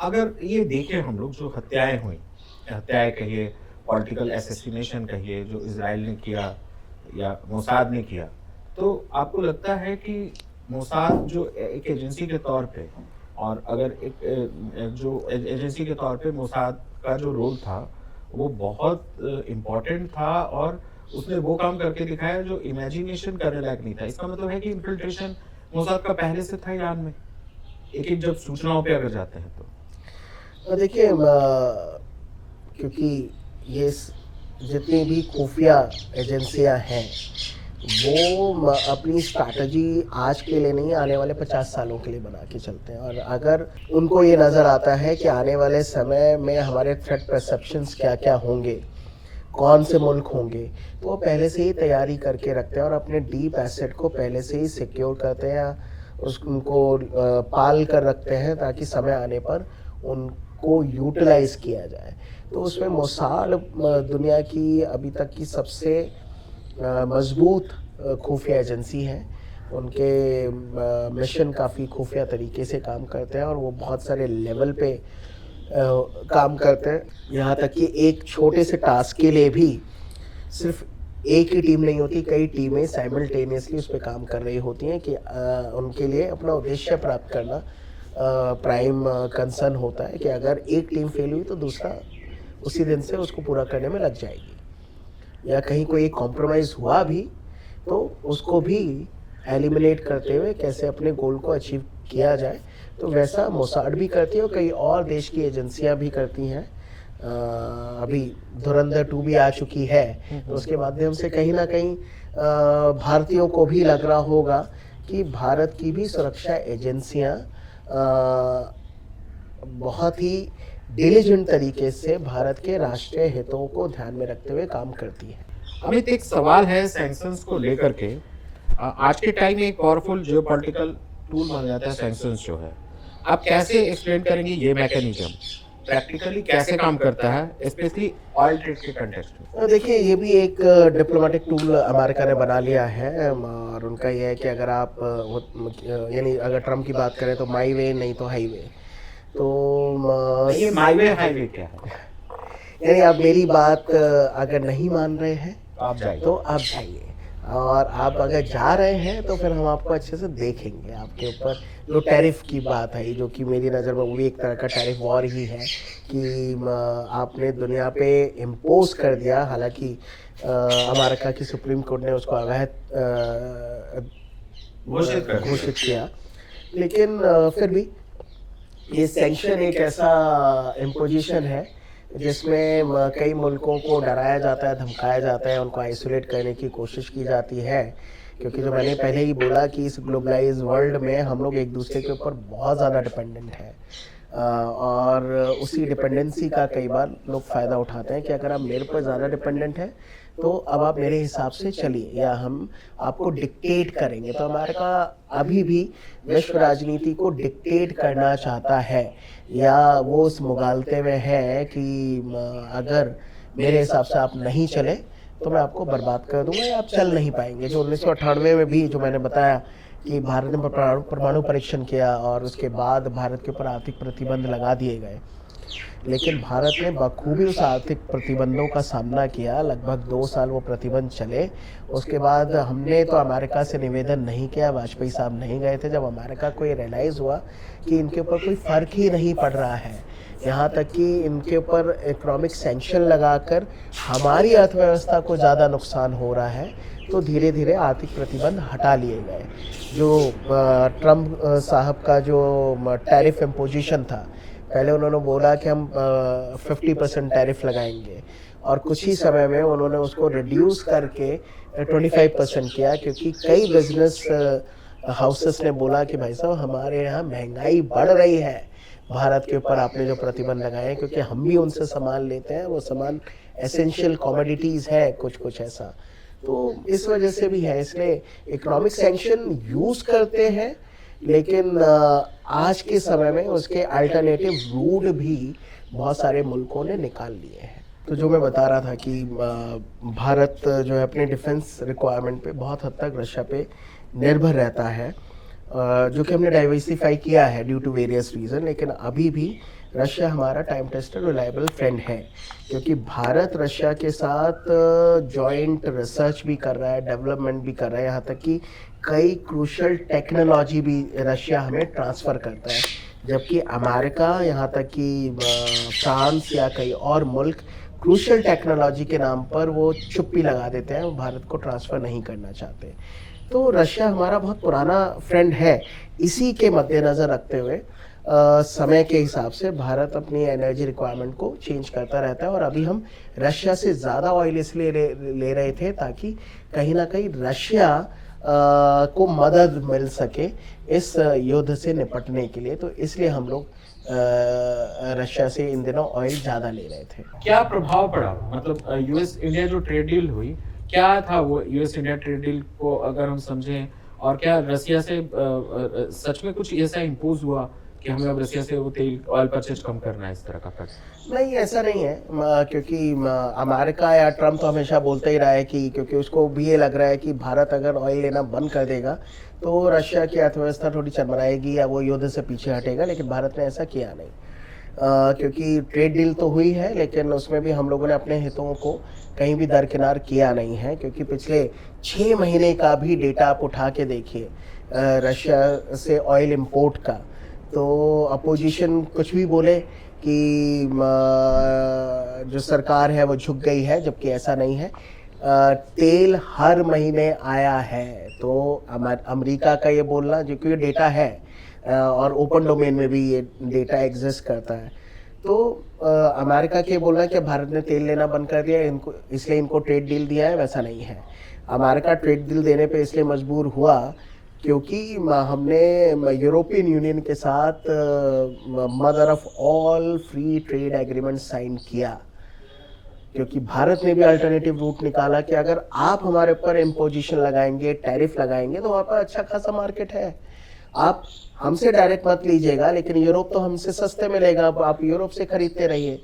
तो जब उनको लगा कि अमेरिका को ज़्यादा नुकसान हो सकता है, इसलिए उन्होंने एक शगुफा छोड़ा कि मेरे कहने पे ऑयल इंपोर्ट बंद हो गया है। वैसे ही जैसे ऑपरेशन सिंदूर के बाद कि मेरे कहने पे भारत और पाकिस्तान ने समझौता कर दिया। हाँ, तो इसलिए भारत ने, ट्रम्प का ये कहना उसी तरीके से माना जा सकता है। बिल्कुल उसी तरीके से है, इसलिए डेटा एग्जिस्ट करता है, कभी भी जीरो नहीं हुआ है, यानी मात्रा कम या ज़्यादा हुई है, लेकिन 6 महीने में हम पिछले 6 महीने का डेटा देखें, जो इस पूरा नौटंकी शुरू हुआ, टैरिफ, ट्रेड नेगोशिएशन, इम्पोजिशन, हमने तेल लेना बंद नहीं किया। जो मुझे लगता है ना कि soft power and hard power go hand in hand, तो ये एक ही सिक्के के दो पहलू हैं कि शक्ति के माध्यम से आप अपना राष्ट्रीय हित साध सकते हैं। मॉर्गन थाउ भी अपने रियलिस्ट थ्योरी में यही बोलता है। तो अगर आप इकोनॉमिकली पावरफुल हैं, और उसके साथ साथ अगर आप इकोनॉमिकली पावरफुल है तो आपकी मिलिट्री भी अच्छी होगी ही, तो कहीं ना कहीं दोनों के माध्यम से आप विश्व राजनीति को डिक्टेट करने की कोशिश करते हैं, जिसे आज के समय में हम लोग कई बार हम इसको नियो कॉलोनियलिज्म भी कहा जाता है, कि ट्रेड नेगोशिएशन के माध्यम से हम विश्व राजनीति को डिक्टेट करते हुए नज़र आए। तो वो एक इशू है, लेकिन कई बार, यानी पिछले कुछ समय से WTO या GATT या इन सारे इश्यूज़ की जब बात होती थी, तो छोटे मुल्क यही बोलते थे कि बड़े राष्ट्र अपना हित साधने के लिए हमें दबाते हैं, या हमारी तो चलती ही नहीं। ये क्लाइमेट चेंज डील में भी ऐसा नज़र आता है, लेकिन अभी जो है धीरे धीरे हालात बदल भी रहे हैं। ट्रेड नेगोशिएशन या फिर आर्थिक आधार के साथ साथ अब सैन्य ताकत भी लोग दिखा रहे हैं, तो दोनों एक साथ ही चलती हैं। अमित, एक चीज समझना चाहेंगे, हो सकता है यूटोपिया ही हो, लेकिन ये समझना ये चाहेंगे कि अमेरिका और इजराइल इन्वॉल्व है, पूरी तरह इन्वॉल्व है, ईरान को किसी कीमत पे छोड़ने नहीं जा रहा है। जो स्थिति लग रही है, जो स्थिति फिलिस्तीन में हुई और इजराइल ने जिस तरह से अपना कब्जा किया, बढ़ाया अपना दायरा, अमेरिका भी दायरा शायद अमेरिका और इजराइल ईरान में बढ़ा दे। अगर रीजन चेंज होता है तो वो कैसे, अमेरिका के हिसाब से अगर वहाँ सत्ता बदलती है तो कैसे अमेरिका वहाँ से किस तरह का बेनिफिट ले सकता है? देखिए, यानी ये तो मुझे लगता है बड़ा मुश्किल प्रश्न है कि सत्ता क्या चेंज होगी सही में, अगर होता है और तो ट्रम्प की चलती है, अमेरिका की अगर चलती है, तो अगर अमेरिका की चलेगी तो वो कोशिश तो करेगा कि जो ईरान का स्ट्रैटेजिक लोकेशन है उसका बेनिफिट वो अमेरिका के राष्ट्रीय हितों को पूरा करने के लिए चलाए, और वो पूरे विश्व में भी ये दिखाए कि देखिए वहाँ पे एक ऐसा शासन था जिसमें जनता की आवाज़ को दबाया जा रहा था, और तो अधिकार नहीं थे, और मैं तो चैंपियन हूँ या अमेरिका चैंपियन है, और हम लोगों ने देखो ये सब करा दिया। लेकिन अफगानिस्तान का एग्जाम्पल हम सब लोगों के सामने ही है। 20 साल अमेरिका वहाँ पे बैठा रहा, टिका रहा, लेकिन आज अफगानिस्तान का क्या हाल है? क्या वहाँ से तालिबान पूरी तरह से ख़त्म हो गया? नहीं, 20 साल वो बैठा अमेरिका वहाँ पर, लेकिन जैसे ही उन्होंने निर्णय किया कि हम वापस जा रहे हैं, 20 दिन के अंदर तालिबान दोबारा सत्ता में आ गया। तो 4 दिन की चांदनी फिर अंधेरी रात। तो इन सारे इशू में मुझे लगता है कि होता है, मेरा ये व्यक्तिगत मानना है कि चेंज ऑफ हार्ट स्ट्रैटेजी होना चाहिए, कि अगर यानी ईरान में कुछ बदलाव आएगा तो बदलाव तभी होगा जब ईरान के जो सत्ता पक्ष है, जो शासन चलाने वाले लोग हैं, उनका हृदय परिवर्तन हो, सिर्फ यानी शियाओं का ना हो, सुन्नियों का भी हो। और ऐसा लग भी रहा है कि यूएई कहीं ना कहीं एक प्रोग्रेसिव राजनीति अख्तियार कर रहा है, इसलिए अलग स्टैंड लेता हुआ नज़र आता है। इसलिए वो बाकी और मुस्लिम मुल्कों से थोड़ा सा दूर जा रहा है, ऐसा मुझे लग रहा है, क्योंकि उनको लग रहा है कि आने वाले समय में अगर हम प्रोग्रेसिव नहीं हुए तो उनके मुल्क के लिए ही काफ़ी नुकसानदायक सिचुएशन होगी। किस तरह, क्या हथियार के मामले में ईरान रियल में टक्कर दे रहा है? देखिए, टक्कर तो दे रहा है, उसमें कोई दो राय नहीं है, क्योंकि अमेरिका और इजराइल ईरान को आंकने में उनसे थोड़ी चूक हुई। ईरान ने पिछले कई समय से भले ही एयर डिफेंस सिस्टम उतना अच्छा ना किया हो, लेकिन उनके पास मिसाइल और ड्रोन के अच्छे खासे भंडार हैं, और उसका बहुत अच्छे तरीके से उसका इस्तेमाल भी किया है।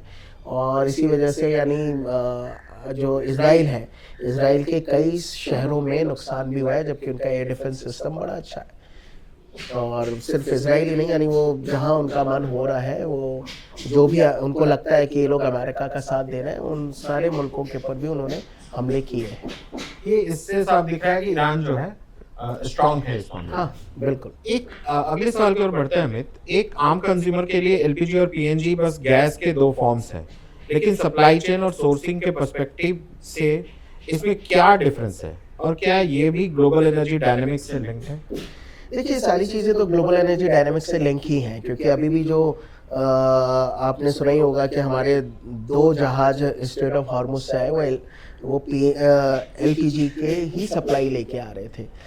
क्योंकि अभी भी भारत में इनके खुद के उत्पादन बहुत लिमिटेड है, तो इसलिए चाहे वो एलएनजी की बात हो, पीएनजी की बात हो या एलपीजी की बात हो, ये जो गैस है हम कहीं ना कहीं विदेशी सोर्सेस पे ही ज़्यादा आश्रित हैं। तो कुछ भी इशू होगा तो सप्लाई चेन पे फर्क पड़ेगा, तो आम नागरिकों को भुगतना, यानी उनको क्राइसिस का सामना करना पड़ेगा। जो कि आम नागरिक हैं, भले ही वो इतनी टेक्निकलिटी में ना जाए कि उनके लिए तो पीएनजी और एलपीजी दोनों ही खाने पकाने की गैस है, लेकिन दोनों के सोर्सेस, कंट्रीज़, यहाँ तक कि क्वालिटी, इन सब में भी थोड़ा फ़र्क होता है, रख रखाव में भी फ़र्क आता है। तो वो धीरे धीरे आम भारतीय अगर ये समझना चाहे, जिसको कोई आइडिया नहीं है इन सब चीज़ों का, ना उनको ट्रेड के बारे में पता है, ना किसी और चीज़ के बारे में, अगर ये समझना चाहे कि अभी वास्तविकता में भारत में किस तरह की क्राइसिस है, और क्या रियल में ये जो ब्लैक सिलेंडर हो रहे हैं, ये सारी चीज़ें हो रही हैं, ये किस तरह से प्रभाव डाल रही हैं? देखिए, प्रभाव तो डाल ही रहे हैं, क्योंकि चाहे वो जेएनयू की कैंटीन हो या नॉर्मल कैंटीन हो, वहाँ पे सिलेंडर की सप्लाई की कमी है। उस वजह से खाने के पीने के दाम भी लोगों ने बढ़ा दिए हैं, या कई जगह चूल्हे पे बनाया जा रहा है। तो परेशानी है। सरकार तो बोल रही है, सरकार छापेमारी भी कर रही है, पकड़ाए भी जा रहे हैं, लेकिन हमेशा ही ये जो ब्लैक मार्केटियर होते हैं, वो अपनी वो जैसे बोला जाए क्राइसिस में अपॉर्चुनिटी ढूंढ लेते हैं पैसा कमाने की, तो उनकी वजह से दाम बेतहाशा बढ़ रहे हैं, जबकि सरकार लगातार कोशिश कर रही है कि क्राइसिस का सामना ना करना पड़े। और सरकार ने अपना खुद का प्रोडक्शन भी 20 से 30% बढ़ाने की कोशिश की है, और आज ही एक स्टेटमेंट आया है कि 23 मार्च के बाद हो सकता है जो भी क्राइसिस भी नज़र आ रहा है उसको बहुत हद तक कम कर दिया जाएगा। यानी आज 23 मार्च ही है, तो उम्मीद है कि आज रोज प्रेस कॉन्फ्रेंसेस हो रहे हैं, जॉइंट पीसीज हो रहे हैं मिनिस्ट्रीज के, और वो लगातार अपडेट करना चाह रहे हैं लोगों को कि भाई आखिर हो क्या रहा। क्या आपको लगता है कि India gradually cylinder based LPG model से पाइपलाइन बेस्ड पीएनजी मॉडल की तरफ शिफ्ट करेगा, और इसका इकोनॉमिक इम्प्लीकेशंस क्या है? देखिए, यानी शिफ्ट तो करेगा, लेकिन मुझे लगता है अभी भी ये सारी चीज़ें अर्बन एरियाज़ तक ही लिमिटेड हैं। रूरल एरियाज़ में, गांव घोट में बड़ी मुश्किल से, यानी आज़ादी के 75 साल बाद कई गांव में बिजली पहुंची अब नरेंद्र मोदी जी के टेन्योर में। यहाँ तक कि अभी भी कई सारे गांव में, यहाँ तक कि शहरों में भी कई जगह अच्छे पीने का पानी भी नहीं पहुंच पाया है। ऐसे में पाइपलाइन के थ्रू गैस कब तक पहुंचेगी हर घर में, वो कहना मुश्किल है। ऐसे में एलपीजी का सहारा है ही, और वो आने वाले और कितने सालों तक चलता है वो देखना पड़ेगा। लेकिन सरकार को यानी मजबूती से काम करना पड़ेगा, लेकिन इसके लिए आपको कहीं ना कहीं पीएनजी की और एलएनजी की भी सप्लाई प्रचुर मात्रा में होनी चाहिए, ताकि आप हर घर में पाइप के माध्यम से गैस पहुंचा पाए। डाइवर्सिफिकेशन की जो स्ट्रैटेजी है वो काफ़ी डिस्कस होती है, लेकिन क्राइसिस के टाइम कंट्रीज फिर ट्रेडिशनल सप्लाई लाइन पर ही डिपेंडेंसी दिखाने लगते हैं। क्या इंडिया अपनी डिपेंडेंसी रिड्यूस कर पा रहा है? देखिए, हम लोग कोशिश तो कर रहे हैं, लेकिन जो मैंने वही बोला कि लगातार हमारी पॉपुलेशन बढ़ती जा रही है और हर किसी को विकास चाहिए और चुटकी बजाते ही चाहिए। तो लेकिन चुटकी बजाते ही डाइवर्सिफिकेशन भी नहीं होगा और चुटकी बजाकर इसका सॉल्यूशन भी नहीं होगा। उसके लिए लॉन्ग टर्म प्लान करना पड़ेगा, मेहनत करनी पड़ेगी और फिजूल खर्ची भी आम नागरिकों को, फिजूल खर्ची इन द सेंस कि हम कैजुअली जिस प्रकार से बिजली खुली छोड़ देते हैं या चलती हुई गैस पे, यानी बहुत सारे इश्यूज हैं, तो हमें भी वेस्टेज को कम करना पड़ेगा या फिर पॉपुलेशन को भी कम करना पड़ेगा ताकि, और हम एक ऐसा मुल्क है जो सस्टेनेबल डेवलपमेंट की बात भी करते हैं और ये बात आज नहीं कर रहे हैं, हमारे वैदिक लिटरेचर में भी ये लिखा है। तो जब हम लोग पृथ्वी शांति वनस्पति शांति की बात करते हैं या सर्वभौमतु सुखिना की बात करते हैं, तो ऐसे में जनता को भी अपनी रिस्पॉन्सिबिलिटी समझनी पड़ेगी। सरकार पे ही हर चीज़ों के लिए आश्रित होने की ज़रूरत नहीं है। एक रिस्पॉन्सिबल जनता होगी, सरकार भी रिस्पॉन्सिव होगी, तो मुझे लगता है मिलजुल के सोल्यूशन निकलेगा तो अच्छा रहेगा। ज़रूरत है कि वेस्टेज को कम किया जाए और पॉपुलेशन को भी कंट्रोल में लाया जाए, नहीं तो पॉपुलेशन ऐसे ही बढ़ेगा तो अब कितने भी संसाधनों को इकट्ठा कर लीजिए, वो कभी ना कभी कम पड़ेंगे ही। अफ्रीका, लैटिन अमेरिका जैसे रीजन्स को अल्टरनेटिव सोर्स के तौर पे देखा जा रहा है। क्या ये प्रैक्टिकल शिफ्ट है या अभी भी पॉलिसी लेवल पर डिस्कशन हो रहा है? नहीं, ये प्रैक्टिकल शिफ्ट है और सिर्फ भारत ही नहीं, मैंने बोला चाइना भी कर रहा है और चाइना को भी, चाइना डालता हूँ पात पात, क्योंकि ऐसा कई विशेषज्ञों ने बोला है कि बहुत ही जल्दी भारत विश्व का सबसे बड़ा पॉपुलेटेड कंट्री बन जाएगा, हम चाइना को भी पीछे छोड़ देंगे। तो ऐसे में पॉपुलेशन को सस्टेन करना है तो हमें अल्टरनेटिव एनर्जी सोर्सेस पे भी जाना पड़ेगा, यानी नए नए सोर्सेस भी खोजने पड़ेंगे, देशों में भी इन्वेस्ट करना पड़ेगा। तो एक प्रैक्टिकल सोल्यूशन है, तो भारत उसकी तरफ बढ़ रहा है। मिडिल ईस्ट में विजिबल टेंशन के बावजूद अरब कंट्रीज का जो अप्रोच है वो काफ़ी मेजर्ड रहता है। क्या ये स्ट्रैटेजिक रिस्ट्रेंट है या रीजनल बैलेंस मेंटेन करने की नेसेसिटी? देखिए, ये स्ट्रैटेजिक रिस्ट्रेंट है, मुझे ऐसा लगता है, क्योंकि इस्लामिक वर्ल्ड शिया सुन्नी में बटा हुआ है ही और आज से नहीं, यानी सैकड़ों सालों से बटा हुआ है। और ऐसे में जब ईरान के ऊपर एक्शन हो रहा है और ईरान, जो मैंने पहले ही बोला कि मुझे ऐसा लगता है कि खुमैनी साहब इस्लामिक वर्ल्ड का खलीफा बनना चाहते थे, लेकिन ईरान शिया मुल्क है, वो एकमात्र मुल्क है, बाकी सारे मुस्लिम मुल्क सुन्नी मुल्क हैं, तो वो एक शिया की सुप्रीमेसी क्यों स्वीकार करेंगे? तो इसी वजह से भी इस्लामिक वर्ल्ड में वो एकता नहीं आ पा रही है, वो एक इशू है। और फिर अमेरिका के माध्यम से सबके अपने अलग अलग इंटरेस्ट साधे जाते हैं, इसलिए भी वो चुप हैं। और यूएई या सऊदी अरेबिया को इनका नेता माना जाता था, लेकिन वो भी कहीं ना कहीं धीरे धीरे एक प्रोग्रेसिव राह पर निकल रहे हैं। ऐसा मेरा मानना है कि जो एक इस्लामिक कट्टरता की बात थी वो उसको दूर कर देना चाहते हैं, ऐसा मुझे कुछ समय से महसूस हो रहा है। तो इसलिए वो एक अपनी अलग राजनीति लेकर चल रहे हैं, इसलिए ईरान थोड़ा इस्लामिक वर्ल्ड में अलग थलग पड़ा भी है और इसी फ्रस्ट्रेशन में वो इन मुल्कों पर भी गोले दाग रहा है, मिसाइलें दाग रहा है। अक्सर इन कन्फ्लिक्ट्स को रिलीजियस लेंस से देखते हैं हम लोग, लेकिन ग्राउंड रियलिटी में क्या ज़्यादा पावर, इन्फ्लुएंस और कंट्रोल का भी नतीजा है? जी, यानी रिलीजन इस पूरे मुद्दे पे एक अलग ही इशू है, लेकिन कहीं ना कहीं ग्राउंड रियलिटी कुछ और है। कंट्रोल की बात आती है, अमेरिका कंट्रोल करना चाहता है वेस्ट एशिया को एक बार फिर से, जो कि उसने कोल्ड वॉर के टाइम में डॉलर के माध्यम से पूरे रीजन को कंट्रोल करने की बात की थी। अभी भी वो चाहता है कि वो अंतर्राष्ट्रीय राजनीति को डिक्टेट करे। इजराइल के अपने अलग इंटरेस्ट हैं, वो इस पूरे के पूरे वेस्ट एशिया में अपना दबदबा बनाए रखना चाहता है। वो नहीं चाहता कि वेस्ट एशिया के किसी भी मुल्क के पास परमाणु हथियार आए, और ईरान पिछले कई सालों से उसका बनाने की कोशिश कर रहा है और कई लोग तो बोलते हैं शायद बना भी लिया है, लेकिन परीक्षण नहीं कर पाया है। तो सब चाहते हैं कि इस पूरे रीजन को कंट्रोल किया जाए या उनका वर्चस्व हो, क्योंकि जिसका भी वर्चस्व तेल के संसाधनों पर या एनर्जी रिसोर्सेज पर होगा, वो अंतर्राष्ट्रीय राजनीति को अपने तरीके से हाँक पाएगा।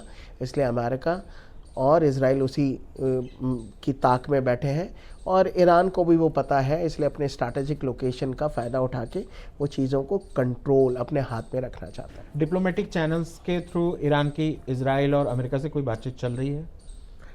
मेरे ख्याल से देखिए, जब भी इस तरह के युद्ध होते हैं, आउटराइट युद्ध होते हैं, तो कहीं ना कहीं बैक चैनल से डिबेट डिस्कशन चल ही रहा होता है कि कि कैसे युद्ध को रिजॉल्व किया जा सकता है, इस सिचुएशन को कैसे ठंडा किया जा सकता है। तो मुझे लगता है बैक चैनल से ज़रूर कुछ ना कुछ चल रहा होगा, डायरेक्टली नहीं तो इनडायरेक्टली ही, या कई ऐसे मुल्कों के माध्यम से जो कि इज़राइल, अमेरिका और ईरान की गुड बुक्स में आते हैं और रिलायबल भी हैं। तो बैक चैनल से कुछ ना कुछ बातचीत तो चल ही रही होगी, जैसे रशिया यूक्रेन को लेके भी इतने सालों से बातचीत चल रही है, लेकिन अभी तक कुछ कंक्रीट निकला नहीं है। इंडिया एक यूनिक पोजीशन में है जहां वो मल्टीपल ब्लॉक्स के साथ इंगेज करता है खुद को। क्या ये multi alignment long term sustainable strategy है या फिर कुछ और? देखिए, मैंने पहले ही बोला कि gone are the days when India has adopted a non alignment का पॉलिसी, कि हम इधर भी नहीं जाएंगे, हम उधर भी नहीं जाएंगे। हालांकि वो भी एक स्ट्रैटेजिक ऑटोनॉमी था, लेकिन फिर भी हम लोग बड़ी ताकतों से, या उस समय कोल्ड वॉर की बात करें, उस समय बड़ी ताकतों से एक उचित दूरी बनाकर रखना चाहते थे।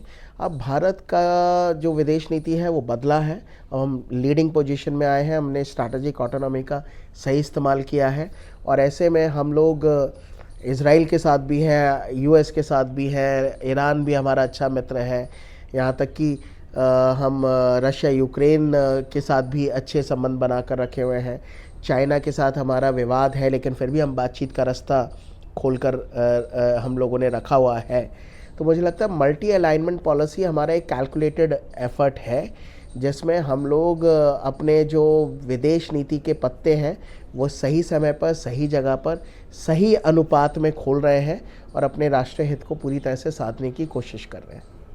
अगर ग्लोबल टेंशन एक्सक्लेट्स होते हैं, अगर जो ग्लोबल तनाव है वो बढ़ता है और क्लियर ब्लॉक्स बन जाते हैं, अगर ग्लोबल टेंशन बढ़ते हैं और क्लियर ब्लॉक्स बनते हैं, क्या इंडिया न्यूट्रल रह पाएगा या उसे स्ट्रैटेजिक चॉइसेस जो है वो लेनी पड़ेगी? देखिए, मुझे लगता है कि भारत है और नरेंद्र मोदी जी ने हमेशा बोला है कि मैं न्यूट्रल कहाँ हूँ, मैं हमेशा शांति के पक्ष में खड़ा हूँ। ये समय युद्ध का नहीं है, ये शांति का समय है, तो भारत हमेशा शांति के साथ खड़ा है। तो न्यूट्रलिटी की तो बात ही नहीं आती है, और हम लोग खुल के बोलते हैं, हर मंच पे बोलते हैं कि बैठिए, आइए, अपने विवादों का निपटारा शांतिपूर्ण तरीके से कीजिए। ये युद्ध का समय नहीं है, बुद्ध का समय, यानी शांति की बात करने की बात हम लोग करते हैं। अमित, रैपिड फायर के इस सेशन में कुछ क्वेश्चंस हैं हमारे पास, हम आपका वन वर्ड में इसका जवाब चाहेंगे। इंडिया के लिए बिगर रिस्क क्या है, सप्लाई डिसरप्शन या प्राइस वोटेलिटी? मुझे लगता है दोनों ही एक सिक्के के दो पहलू हैं, क्योंकि सप्लाई डिप्रेशन होगा तो उसकी वजह से दूसरे पे भी इम्पैक्ट पड़ेगा। मोस्ट रिलायबल ऑयल पार्टनर कौन है अपना? आज के समय में रशिया ही है, क्योंकि रशिया से जब से हमने ऑयल लेना शुरू किया है, तो पिछले 3 सालों से मैंने जो नोटिस किया है कि ऑयल के प्राइस बढ़े नहीं हैं, और उसकी वजह से महंगाई और बाकी सारी चीज़ों के ऊपर हमने लगाम लगा रखी है। जबकि अभी भी जो, यानी मैं माफ़ी चाहूँगा कि एक शब्द की जगह मैं ज़्यादा बोल रहा हूँ, लेकिन फिर भी जो मेरा मानना है कि अभी एक तरह का ईरान क्राइसिस में भी ऑयल के प्राइस नहीं बढ़ रहे हैं। सरकार ने बोला हम नहीं बढ़ाएंगे, क्योंकि हमारे पास रशिया से अनइंटरप्टेड ऑयल सप्लाई आ रहा है। इतने चुनाव हुए, बहुत सारी चीज़ें हुई, यहाँ तक कि पूरा विश्व युद्ध के संकटों में चल रहा है, 3-4 युद्ध लड़े जा रहे हैं, ऑपरेशन सिंदूर भी हुआ, उसके बावजूद भी ऑयल के प्राइस भारत में स्टेबल है पिछले 3 सालों से, तो इसलिए रशिया रिलायबल है। एनर्जी फ्यूचर, डाइवर्सिफाई फास्ट या ग्रेजुअल शिफ्ट? Gradual shift. अंतिम क्वेश्चन है, इंडिया जो है एनर्जी सिक्योर है या एनर्जी एक्सपोज्ड है? देखिए, हम लोग फ़िलहाल एनर्जी सिक्योर हैं, लेकिन अगर ये वल्नरेबिलिटी ऐसे ही चलती रही तो जल्दी एक्सपोज भी हो जाएंगे। तो इसलिए मुझे लगता है कि चीज़ें जितनी जल्दी रिजॉल्व हो जाए उतना अच्छा होगा। अंतिम सवाल है अमित, अगर आप एक आम भारतीय को ये समझाना चाहें कि ग्लोबल जियो पॉलिटिक्स उसकी लाइफ को कैसे इफेक्ट करता है, प्रभावित करता है, तो आप कौन सा सिंपलेस्ट एग्जाम्पल देना चाहेंगे इंस्टेंट? देखिए आज के समय जैसे मैंने पहले ही बोला कि हम लोग एक बहुत ज़्यादा ग्लोबलाइज वर्ल्ड में रहते हैं, तो ऐसे में कहीं पर भी राजनीतिक अस्थिरता होगी तो आज नहीं तो कल हमारे देश पे भी उसका प्रभाव पड़ेगा। At present in this world nothing is local, everything is global. तो एक जो नया लिंगो है ग्लोकल, तो वो हम लोगों को समझना चाहिए, सारे नागरिकों को समझना चाहिए कि कहीं पे भी छोटी सी वारदात होगी उसका इम्पैक्ट आपके देश पे भी पड़ेगा। बहुत ही इंसाइटफुल कन्वर्सेशन रही अमित से इस बातचीत के दौरान। इतने कॉम्प्लेक्स इशू को उन्होंने बड़े सरल तरीके से हमें समझाने का प्रयास किया। और दोस्तों, अगर आपको आज की बातचीत बहुत अच्छी लगी हो, इंसाइटफुल लगी हो, तो इसे शेयर करना ना भूलें, क्योंकि ऐसे टॉपिक्स जितने ज़्यादा लोग समझेंगे उतनी ही हमारी अंडरस्टैंडिंग मजबूट होगी। मैं हूं गोविंदा और आप सुन रहे थे ideas and insights with Govinda. मिलते हैं आपसे अगले पॉडकास्ट में, तब तक के लिए इन्फॉर्म्ड रहिए, स्टे ट्यून्ड। अगर आप चाहते हैं कि सच सामने आए और देश को एक स्ट्रॉन्ग मीडिया वॉइस मिले, तो आज ही कंट्रीब्यूट करें और इस मिशन का हिस्सा बने।